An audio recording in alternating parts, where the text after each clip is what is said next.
Hello भाई लोग, तो सोनी वाले अपने को बेवकूफ समझते हैं, मतलब कि वो हमें बेवकूफ बना रहे हैं हमेशा की तरह।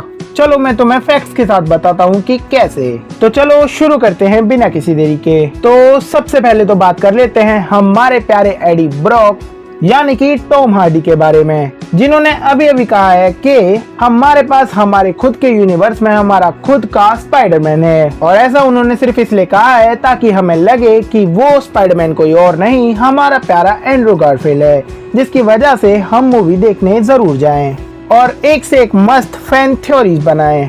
और ऑडियंस को थिएटर में बुलाने की ये वाली निंजा टेक्निक सोनी वालों ने हथौड़ी से सीखी है। मतलब कि हमारे टॉम हार्डी अंकल ने ये नहीं बताया कि वो स्पाइडरमैन एक बच्चा होने वाला है। इसके अलावा ये जो बैरन मोडो का वेरिएंट तुम्हें दिखाई दे रहा है सिम्बियोट पकड़ते हुए, ये वाला सीन हमारे यूनिवर्स 616 का है ही नहीं, ये किसी और पैरेलल यूनिवर्स का हो सकता है, क्योंकि मूवी में इस कैरेक्टर को इंट्रोड्यूस करने में कम से कम थोड़ा सा टाइम तो लगेगा ही। मतलब कि ऐसा तो नहीं होगा ना कि वेनम और एडी दोनों ही मल्टीवर्स से सफर करके आए और तुरंत बैरन मोडो वाले कैरेक्टर से मिल लिए और उसे पता चल गया कि ये लोग मल्टीवर्स से सफर कर आए हैं और वो तुरंत गया और उसने सिम्बियोट को पकड़ लिया। ऐसा हो ही नहीं सकता।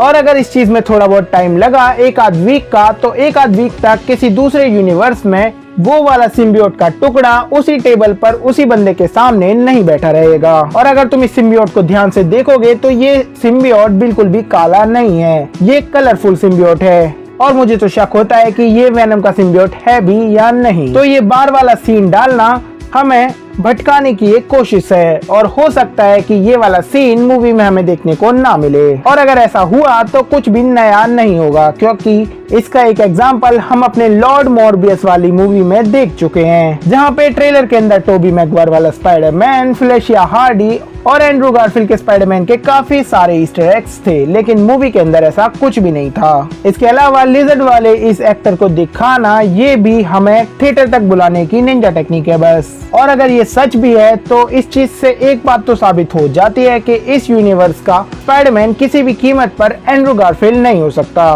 क्योंकि हम सब जानते हैं कि वेनम मॉडर्न टाइम में टेक प्लेस करती है, भले ही उन लोगों ने इसकी टाइमलाइन ना बताई हो। मतलब कम से कम 2012 से आगे का टाइम तो उसमें चल ही रहा होगा। और तुम अच्छे से जानते हो कि 2012 में क्या हुआ था, यानी कि 2012 में हमारा एंड्रू गारफील्ड अमेजिंग स्पाइडरमैन बन चुका था। तो या तो इस मूवी में हमें कोई नया स्पाइडरमैन देखने को मिलेगा या फिर वही बच्चा स्पाइडरमैन देखने को मिलेगा। लेकिन क्योंकि एडी ब्रॉक यानी कि हमारे टॉम हार्डी अंकल ने कहा है कि हमारे पास स्पाइडरमैन है ना कि पीटर पार्कर है, तो हो सकता है कि हमें इसमें स्पाइडरमैन देखने को मिले, लेकिन वो स्पाइडरमैन बिल्कुल ही नया स्पाइडरमैन होगा। और मे भी हो सकता है कि वो माइल्स मोरेलिस का कोई वेरिएंट भी हो।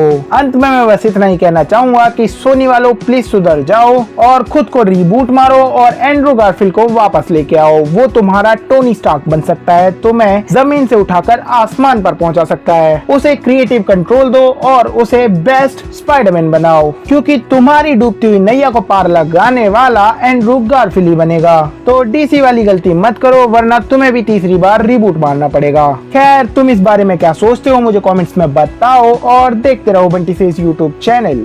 अब अगर तुम्हें मेरी तरह एंड्रू गारफील्ड का स्पाइडरमैन पसंद है तो लाइक करो और टोबी मैगवायर का स्पाइडरमैन पसंद है तो सब्सक्राइब करो जल्दी। हम मिलेंगे किसी और वीडियो में, तब तक के लिए पीस आउट।